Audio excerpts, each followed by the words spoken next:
All right, so I said I'd do like a part 2 on why my husband is my soulmate, and I just got it. Okay, so listen. When I first met my husband, like I said, he was in a training program, and it was for like building construction technology. And like one of the reasons he entered the program was because he needed to get his life together. He wasn't making the best choices, and he just needed to kind of get on a better path. And he ended up doing awesome. So literally from the time I met him, like in person, not online, but when I met him in person, like he made a decision to become sober. And listen, this is like so heartwarming, warming in my opinion. Okay, so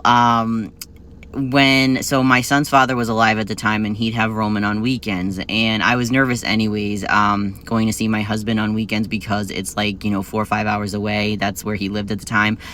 So I'd be very nervous. And he knew I didn't like to drive on highways. He would drive all the way here to get me, like once my son went to his father's.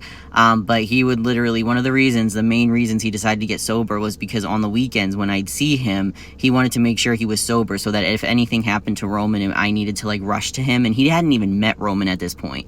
But like just knowing that like I was his parent and like I was concerned, like he stayed sober. I didn't even ask him to, he just did. He would like stay sober the entire weekend, and that's what kicked off his sobriety. He did that just sobriety. Oh, I'm sorry. Okay, but anyways, that is so sweet. Like just so he could make sure that he could like haul ass, get me to my kid to make sure he was okay if anything was needed. Like that is so sweet.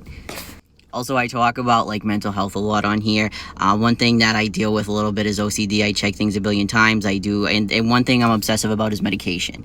And so my husband, literally every night, he will go with me through my medications, and he will like recite each one with me and put up with like my quirky tactics that I need him to follow so that I can like take it. And I'm working on it in therapy, but listen, just the fact that he does that, that's so kind. Also, he's 6 foot tall, 380 pounds, so another reason why he's my soulmate.